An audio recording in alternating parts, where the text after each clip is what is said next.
नमस्कार दोस्तों, आप सभी का स्वागत है हमारे YouTube चैनल CCH में। मैं पूनम शर्मा आप सभी के सामने आज एक नए टॉपिक के साथ आपके सामने हूं और आज हम जिस टॉपिक की बात करेंगे उसका नाम है शब्द और शब्द विचार और शब्दों के प्रकार। आज की क्लास में हम समझेंगे कि शब्द होते क्या हैं, कितने प्रकार के होते हैं, क्या जो हम अपनी हिंदी भाषा में सभी शब्दों का इस्तेमाल करते हैं वो सारे के सारे क्या हमारी हिंदी भाषा के ही हैं, क्या कौन से ऐसे शब्द हैं जो विकारी हैं, कौन से ऐसे शब्द हैं जो अविकारी हैं। तो बिना समय बर्बाद किए हुए हम अपने टॉपिक को आगे बढ़ाते हैं।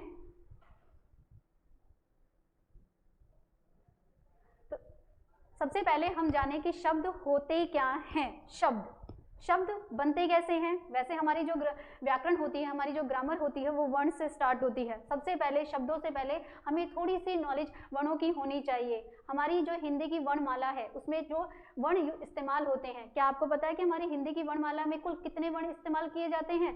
टोटल हमारी हिंदी की वर्णमाला में 44 वर्ण यूज किए जाते हैं, जिसमें से 11 स्वर होते हैं और जो हमारे 33 यानी कि 33 जो होते हैं वो व्यंजन होते हैं। इन्हीं स्वर और व्यंजन यानी कि वर्णों को मिलाकर ही जब हमें वर्ण आ जाते हैं, वर्णों को मिलाकर ही क्या बनता है, हमारा शब्द बनता है। तो एक सिंपल से डेफिनेशन में हम शब्द को समझने की कोशिश करते हैं।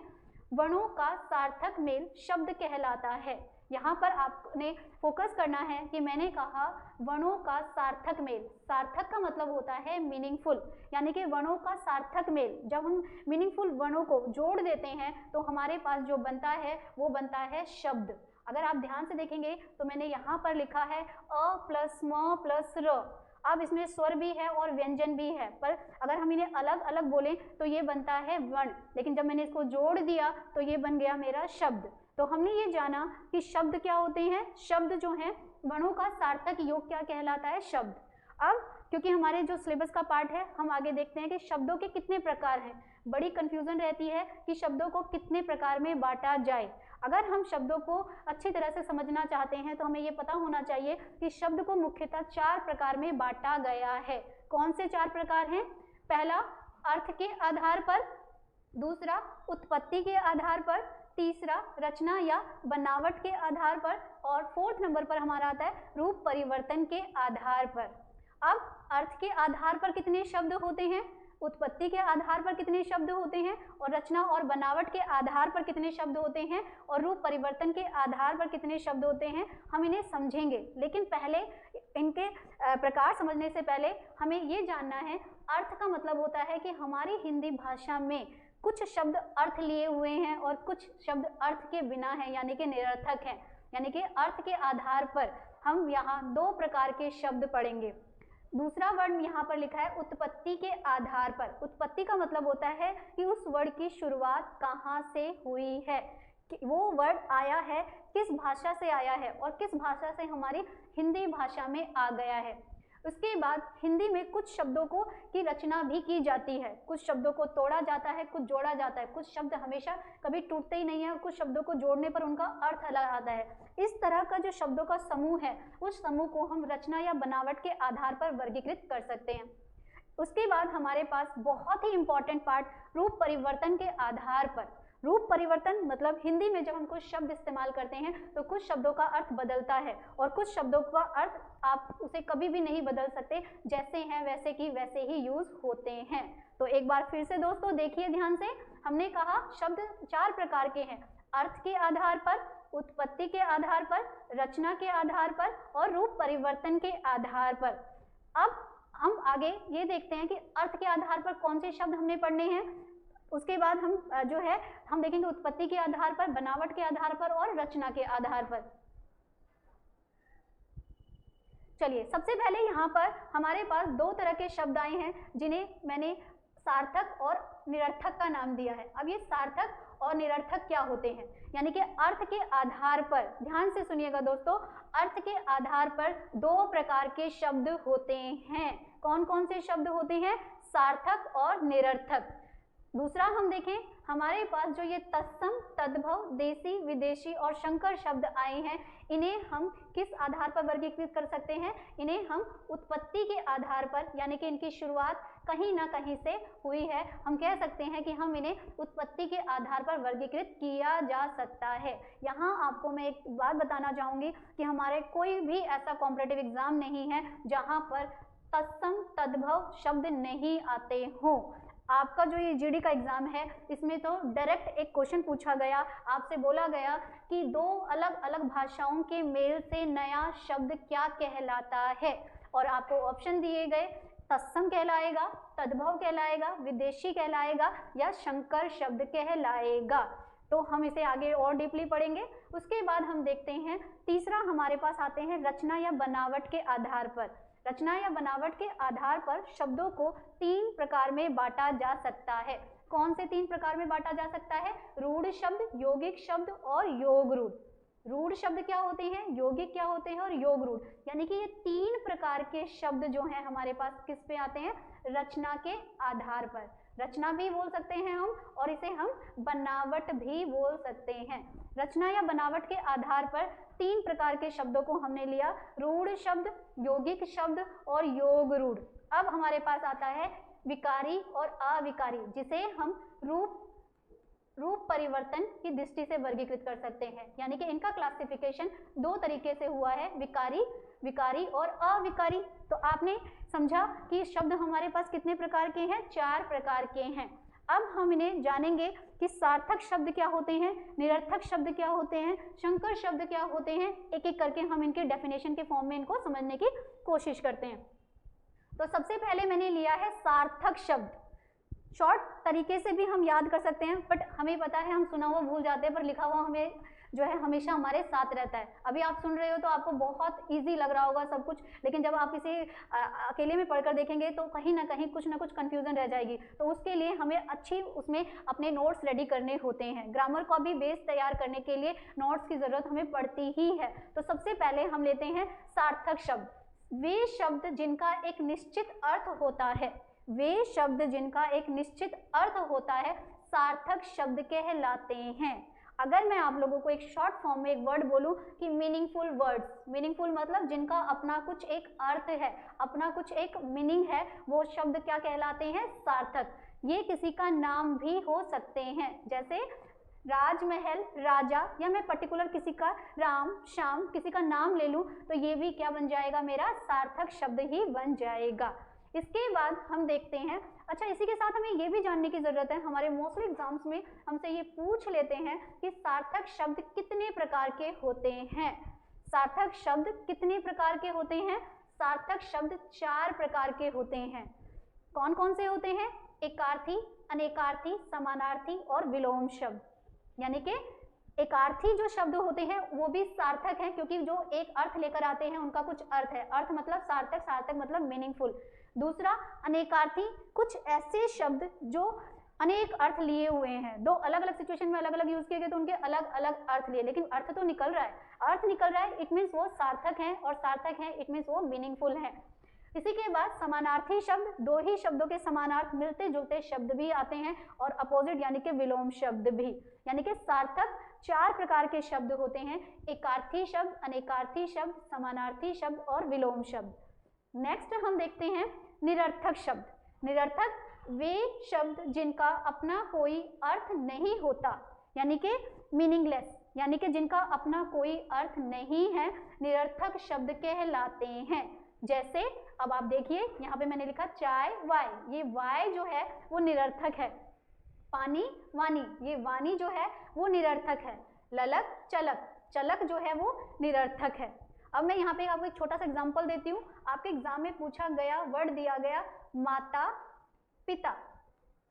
फॉर एग्जाम्पल आपको एक पेपर में वो दिया गया माता पिता, और आपको ऑप्शंस दिए गए, बताइए ये सार्थक शब्द है, सार्थक, निरर्थक शब्द है, या सार्थक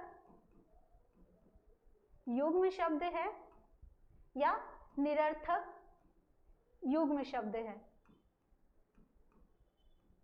अब आपको सार्थक का भी मतलब पता है और आपको यहाँ पर निरर्थक का भी मतलब पता है। तो माता पिता, माता पिता में हमें पता है माता भी शब्द सार्थक है क्योंकि उसकी वैल्यू होती है, और पिता भी जो है वो सार्थक है। लेकिन हमें यहाँ एक छोटी सी बात ध्यान देनी है, आपको यहाँ पर एक साइन दिखाई दे रहा है, इसको हम हिंदी भाषा में योजक चिन्ह कहते हैं। क्या कहा जाता है इसको? योजक चिन्ह। ये योजक चिन्ह किसी भी दो शब्दों को जोड़े में बनाने के लिए इस्तेमाल किया जाता है, और जो शब्द जोड़े में बनता है उसे हम युग्म शब्द, युग्म कहते हैं। युग्म मतलब इंग्लिश वाला हमारा जो होता है पेयर, यानी कि जोड़ा। तो ये जोड़े में तो है, तो आप लोगों को आंसर आराम से मिल गया होगा कि ये सार्थक तो है लेकिन ये निरर्थक नहीं है। तो हमने निरर्थक के हटा दिए, हमारे पास क्या आ गया? ये सार्थक युग्म शब्द है, यानी कि हम कह सकते हैं कौन सा वाला शब्द है? सार्थक युग्म शब्द कहा जाता है। अब इसी के साथ आगे बढ़ते हुए हमने सार्थक और निरर्थक देखे। अब हम देखेंगे उत्पत्ति के आधार पर, जिसमें सबसे पहले हमने लिया तत्सम शब्द। सिंपल सी भाषा में याद रखने का तरीका बता रही हूँ, तत्सम संस्कृत से बने हैं। संस्कृत अगर आपको याद नहीं होता है तो आप ये ध्यान से देखिए, इसमें स आ रहा है और स से बना संस्कृत। तो हम कह सकते हैं कि संस्कृत भाषा से बने शब्द क्या कहलाते हैं? संस्कृत भाषा से बने शब्द क्या कहलाते हैं? तत्सम शब्द। संस्कृत भाषा के शुद्ध शब्द तत्सम शब्द कहलाते हैं।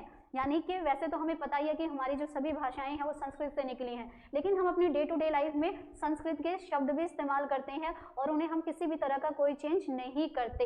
एक बार फिर से देखिए दोस्तों, संस्कृत भाषा के शुद्ध शब्द तत्सम शब्द कहलाते हैं, जैसे सूर्य, चंद्र, रात्रि, ग्राम, गोधूम, दुग्ध आदि।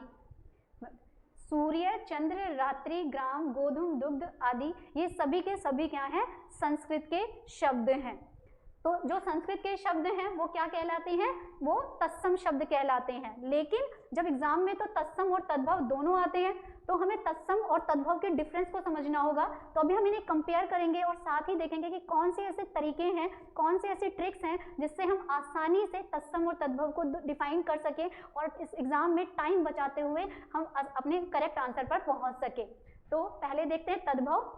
तद्भव संस्कृत भाषा के वे शब्द जिनका हिंदी में आकर रूप परिवर्तन हो जाता है।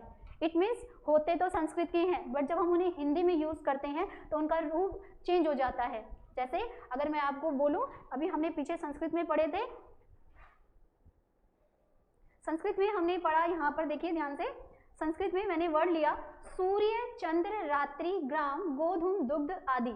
अब ये जब मैं सूर्य वर्ड यूज कर रही हूँ तो ये मेरा तत्सम बन गया, लेकिन जब मैं सूर्य का सूरज, चंद्र का चांद, रात्रि का रात, ग्राम का गांव, गोधूम, गोधूम इज मोस्ट इंपॉर्टेंट वर्ड जो कि मोस्टली एग्जाम्स में पूछा जाता है, जो हमें से काफ़ी स्टूडेंट्स को पता भी नहीं होता कि गोधूम क्या है। तो गोधूम संस्कृत का वर्ड है। दुग्ध मतलब संस्कृत में हम बोले तो ये दुग्ध हो जाता है, और जब हम इसे हिंदी में बोलते हैं तो हम इसके लिए दूध शब्द इस्तेमाल करते हैं। तो ये तो बेसिक बात हुई कि हमारे जो संस्कृत के शब्द हैं वो तत्सम कहलाए और जो हिंदी के शब्द हैं वो तद्भव कहलाए। लेकिन यहाँ पर हमें ये पता है कि हम में से मोस्टली ऐसे स्टूडेंट्स हैं जो संस्कृत या तो उन्होंने बहुत पहले पढ़ी थी या कभी पढ़ी ही नहीं, और अब एग्जाम में उन्हें संस्कृत के शब्द भी आ रहे हैं। तो आज की क्लास में तत्सम और तद्भव को समझाने के लिए मैं आपको 3 से 4 बेसिक ट्रिक्स बता रही हूँ। जैसे अगर हम बात करें तत्सम,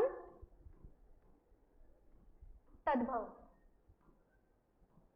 पहली बात तो हमें पता चल गया है कि संस्कृत के जो शब्द होते हैं जो एज इट इज ऐसे के ऐसे इस्तेमाल किए जाते हैं, अपने ही रूप में इस्तेमाल किए जाते हैं, वो तत्सम कहलाते हैं। जबकि हिंदी भाषा के संस्कृत के होते हैं बट हिंदी में आकर चेंज हो जाते हैं और हिंदी के बन जाते हैं, वो हमें क्या कहलाते हैं? तद्भव कहलाते हैं। इसके अलावा आपको एक और चीज बताऊं कि हमारे जो संस्कृत के वर्ड्स होते हैं उनमें लगता है ये साइन, जिसे हम विसर्ग कहते हैं, जबकि हमारे हिंदी के शब्दों में ये हमें देखने को नहीं मिलता। इसके अलावा हमें यहाँ पर व से वर्षा देखने को मिलती है और यहाँ पर हमें व से बतख देखने को मिलता है। ये यहाँ पर हमें श से शलगम और श से षटकोण देखने को मिलता है, और यहाँ के हिंदी के शब्दों में हमें स देखने को मिलता है। साथ ही संस्कृत के ऑलमोस्ट मतलब 90% वर्ड्स जो होते हैं जिनमें श आता है वो हमारे क्या होते हैं? तत्सम ही होते हैं, जबकि यहाँ पर या तो ये रिपीट होगा या ये वाला श यहाँ देखने को नहीं मिलेगा। जैसे फॉर एग्जाम्पल एग्जाम में आपको पूछा गया पूर्व और आपको एग्जाम में दिया गया पूरब, अब आप आसानी से बता सकते हो कि इसमें से तत्सम और तद्भव शब्द कौन सा है। आप ये देखिए, ध्यान से देखिए, इसमें व आया है तो ये मेरा संस्कृत का है, तो ये मेरा तत्सम शब्द है, जबकि इसमें व आ रहा है तो ये मेरा क्या बन गया है, तद्भव शब्द। हम एक क्लास लेंगे जिसमें हम और भी बेसिक ट्रिक्स के साथ तत्सम और तद्भव को डिफाइन करेंगे, और पूरा जो एग्जाम्स के पर्पज से जितने भी डिफिकल्ट वर्ड्स होते हैं हम वहाँ पर ट्रिक के साथ तत्सम और तद्भव को डिफाइन करेंगे, समझेंगे। लेकिन उससे पहले जब तत्सम और तद्भव की क्लास हो तो आप प्रिपेयर होकर आइएगा कुछ ट्रिक्स के साथ जो कि मैंने अभी आपको बताई। अब इसी के साथ में आगे बढ़ते हैं। अब हिंदी भाषा में कुछ देशज वर्ड भी हैं। अब ये देशज कौन से हैं भाई?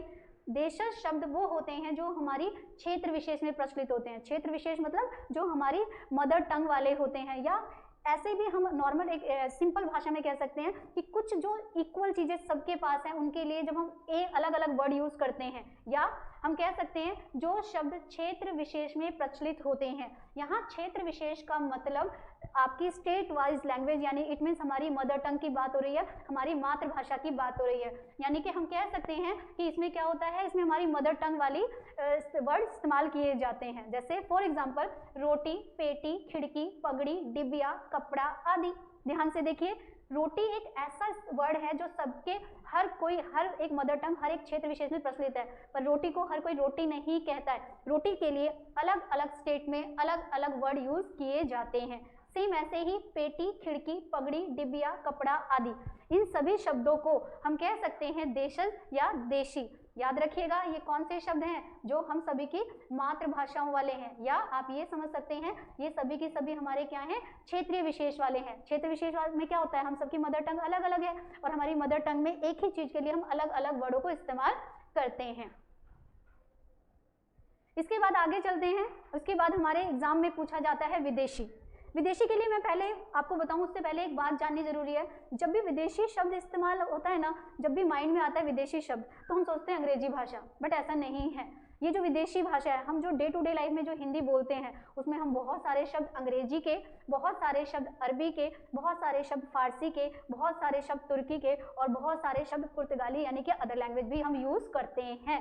तो हम कह सकते हैं कि विदेशी शब्द कौन से हैं, वे शब्द जो हमारी हिंदी भाषा में अन्य भाषाओं से आ गए हैं, यानी कि हमारी लैंग्वेज में अदर लैंग्वेज से आने वाले शब्दों को क्या बोला जाता है, इनके लिए हम विदेशी या विदेशज वर्ड इस्तेमाल करते हैं। जैसे जो डे टू डे लाइफ के मैंने एग्जांपल्स लिए हैं, पेट्रोल, स्कूल, मशीन, रेल, बस, ट्रक आदि। चलिए आपसे एक प्रश्न पूछा जाए, आप ये बताइए कि ये जो वर्ड है रेल, ये रेल शब्द है, क्या ये हमारा हिंदी शब्द है, क्या ये हमारा अपना वर्ड है? आज हम वर्ड यूज करें स्कूल, बस, ट्रक, ट्रेन, रेल, गाड़ी, ये सब ये हमारा नहीं है। अगर आप लोगों को पता हो कि हमारे यहाँ रेल को लोह पथगामिनी बोला जाता है, जबकि हम इतना बड़ा वर्ड इस्तेमाल नहीं करते कि लोह पथगामिनी, हम क्या कहते हैं, रेल। यानी कि हम अपनी हिंदी भाषा में बहुत सारे ऐसे शब्द इस्तेमाल करते हैं जो हमारी अपनी भाषा के नहीं हैं। तो आई थिंक आप लोगों को समझ में आया कि विदेशी शब्द कौन से हैं जो दूसरी भाषाओं से हमारी भाषाओं में आ गए हैं। आगे बढ़ते हैं। आगे अब वर्ड देखते हैं। यहाँ पर शंकर शब्द, मैंने अभी आपको स्टार्टिंग में बताया था कि हमारे यहाँ सीधा डायरेक्ट पूछा गया, दो अलग अलग भाषाओं के मेल से बना शब्द। डेफिनेशन में भी यही है, दो अलग अलग भाषाओं के मेल से बना नया शब्द क्या कहलाता है, शंकर शब्द कहलाता है। जैसे रसोई घर, ठीक है, लालटेन, बैलगाड़ी, आप और भी ले सकते हो, जैसे कि चिड़ियाघर, लालटेन, रसोई। और आपको यहाँ पर एक और चीज़ मैं बताना चाहूँगी कि इसमें मोस्टली हमारे किचन में यूज़ होने वाले जो वर्ड हैं वो यूज़ हो जाते हैं, जैसे चकला बेलन।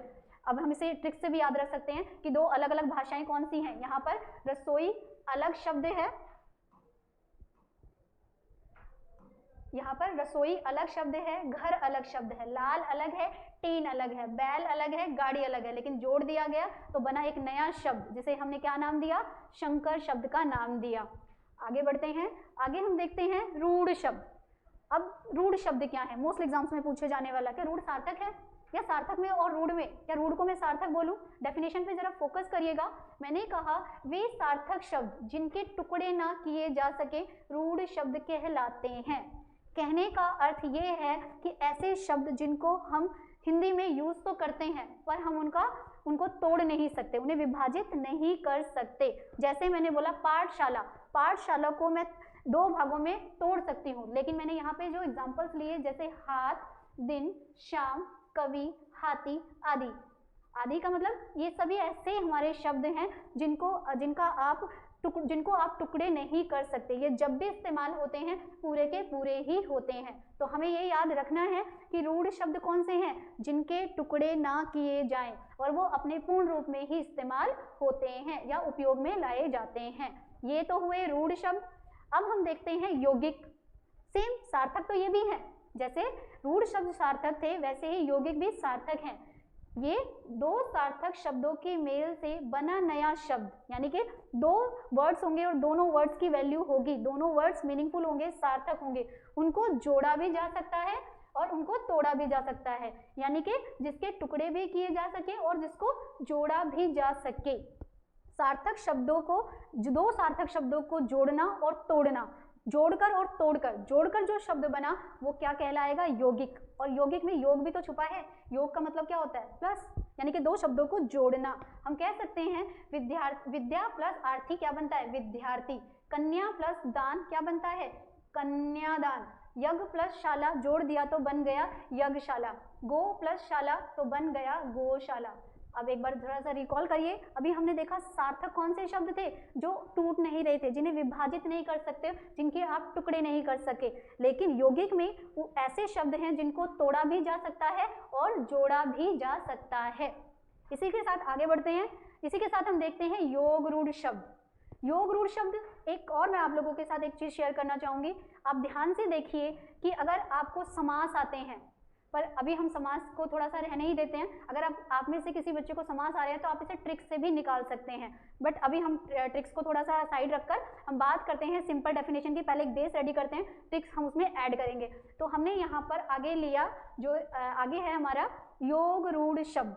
2 सार्थक शब्दों के मेल से बना शब्द जो किसी तीसरे के अर्थ को प्रकट करता है। समास में आता है शायद ऐसा हमारे पास, 2 हम वाक्यों को बात करते हैं और बताता किसी तीसरे, दोनों पद प्रधान नहीं होते हैं और किसी तीसरे की विशेषता होती है। कुछ याद आ रहा है आप लोगों को? अगर याद आ रहा है तो बहुव्रीहि समास को याद करिए। ध्यान से देखिए, 2 सार्थक शब्दों के मेल से बना शब्द जो किसी तीसरे के अर्थ को प्रकट करता हो रूढ़ शब्द कहलाता है। जैसे पीताम्बर इज मोस्ट इंपॉर्टेंट वर्ड, पीताम्बर ऑल कॉम्पिटिटिव एग्जाम्स में आने वाला, कुछ ऐसे सिलेक्टेड वर्ड्स होते हैं जो ऑल कॉम्पिटिटिव एग्जाम्स में आते हैं। पीताम्बर, पीताम्बर में पीत जो है वो पीला और अंबर जो है वो वस्त्र, पीला है वस्त्र जिसका, कौन है, पीताम्बर। उसके बाद हमने देखा नीलकंठ, नील मतलब नीला, कंठ मतलब गला, नीला है कंठ जिसका, शिवजी भगवान, तीसरे की प्रधानता। त्रि प्लस नेत्र, त्रिनेत्र, ये भी हम किसके लिए यूज करते हैं, त्रिनेत्र, शिवजी भगवान के लिए, यानी कि 3rd पर्सन के लिए हम कह सकते हैं। तो योग रूढ़ शब्द, इनको क्या करना है, 2 सार्थक शब्दों के मेल से बना, तो ये मेल से है, जोड़ने से है, पर ये प्रधानता किसकी बताता है, किसी तीसरे की, यानी कि हमें किसी तीसरे 3rd पर्सन की ओर ये इंडिकेशन करता है, किसी तीसरे की विशेषता की ओर हमें संकेत देता है। आगे बढ़े, अब बात करते हैं विकारी शब्द की। वे शब्द जिनमें व्याकरण के आधार पर रूप परिवर्तन हो जाता है, वे शब्द जिनमें व्याकरण के आधार पर मतलब लिंग, वचन, कारक आदि, यानी कि जिन्हें आप ग्रामर के पर्पज से बदल सकते हो। जैसे पुस्तक, लड़का, चिड़िया, बालक। पुस्तक का क्या हो जाएगा, पुस्तके, लड़का का क्या हो जाएगा, लड़के, चिड़िया का क्या हो जाएगा, चिड़ियाएं, या मैं इसे और भी कोई भी आप वर्ड ले सकते हो, बालक का अगर हम चेंज करें तो हो जाएगा बालिका। तो हम कह सकते हैं ऐसे शब्द जिन्हें व्याकरण के आधार पर, और ब्रैकेट में आप लिख सकते हो कि कौन से आधार पर, व्याकरण में, चाहे वो लिंग बदलो हो, वचन बदलो हो या कारक हो, हम ग्रामर के आधार पर जिन्हें चेंज कर सके वो क्या कहलाते हैं, विकारी। लेकिन यहाँ ध्यान देने वाली बात है जो कि एग्जाम के पर्पज से बहुत इंपॉर्टेंट है, आपसे पूछा जाता है विकारी शब्द कितने प्रकार के होते हैं। तो ध्यान से देखिएगा, जो कि आगे आने वाली क्लासेस का हमारा सिलेबस है। हमारी क्लासेस में हम आगे आने वाली क्लासेस में संज्ञा करेंगे, सर्वनाम करेंगे, विशेषण करेंगे, क्रिया करेंगे। ध्यान से देखिए, संज्ञा, सर्वनाम, क्रिया, संज्ञा, सर्वनाम, विशेषण और क्रिया, ये सभी के सभी क्या होते हैं, व्याकरण के आधार पर इनमें बदलाव आता है। और अगर आपको एग्जाम के पर्पज से शॉर्ट फॉर्म में याद रखना है तो आप कह सकते हो चेंजेबल वर्ड्स। चेंजेबल वर्ड्स मतलब जिन्हें व्याकरण के आधार पर बदला जा सके, वो क्या कहलाते हैं, विकारी शब्द कहलाते हैं। अब इसी के साथ में हम देखते हैं अविकारी शब्द। अभी मैंने कहा विकारी चेंजेबल है, तो अविकारी क्या है? पहले तो आप लोगों को एक और इम्पॉर्टेंट चीज बता दूं, आप लोगों को ये पता होना चाहिए कि अविकारी को अवयव शब्द भी कहा जाता है। अ से अवयव, अ से अविकारी, अ से अवयव, अ से अविकारी। और अवयव का अर्थ होता है जो कभी नष्ट ना हो, जो कभी नष्ट ना हो, यानी कि जिसे कभी बदला ना जा सके, वो कौन है? वो अविकारी शब्द है। यानी कि देखिए ध्यान से, वे शब्द जिनमें व्याकरण के आधार पर रूप परिवर्तन नहीं होता अविकारी शब्द कहलाते हैं। जैसे यथाशक्ति, हाथों हाथ, रातों रात, प्रतिदिन। दोबारा देखिए एक बार ध्यान से, यथाशक्ति, हाथों हाथ, रातों रात, प्रतिदिन। ये ऐसे शब्द हैं, जरा अपने माइंड में कर देखिए, क्या आप इन्हें व्याकरण के आधार पर बदल पा रहे हैं? क्या आप इनका लिंग, वचन, कारक आदि के आधार पर इनमें चेंज कर पा रहे हैं? विकारी में आपने पुस्तक से पुस्तकें किया, लेकिन क्या इसका लिंग बदलो, वचन बदलो या कारक हो रहा है? नहीं हो रहा है, यानी कि नॉट चेंजेबल। यानी कि जो शब्द बदले ना जा सके वो क्या कहलाते हैं? वो अविकारी शब्द कहलाते हैं। इनके भी प्रकार होते हैं। इनके कौन से प्रकार होते हैं? 4 प्रकार होते हैं। क्रिया विशेषण, क्रिया विशेषण, संबंध बोधक, समुच्चय बोधक और विस्मय आदि बोधक। यानी कि 4 तरह के इनके अंदर जो हम पढ़ते हैं, ये सारे के सारे शब्द क्या कहलाते हैं? अविकारी। कई बार तो डायरेक्ट यही पूछ लिया जाता है कि क्रिया विशेषण विकारी शब्द है कि अविकारी। तो आई थिंक आज की क्लास में हमें विकारी और अविकारी पूरी तरह समझ में आया। विकारी जो चेंजेबल है और अविकारी जो नॉट चेंजेबल है, यानी कि जिन्हें व्याकरण के आधार पर बदला जा सके वो विकारी कहलाएंगे, और जिन्हें व्याकरण के आधार पर ना बदला जाए वो हमारे अविकारी कहलाएंगे। इसी के साथ मैं आप लोगों से आशा करती हूँ कि सभी कोई आज के शब्दों की जो ये मैंने क्लास ली समझ में आई होगी। आप सभी का बहुत बहुत धन्यवाद जो आपने पूरी की पूरी क्लास हमारी अटेंड की। धन्यवाद।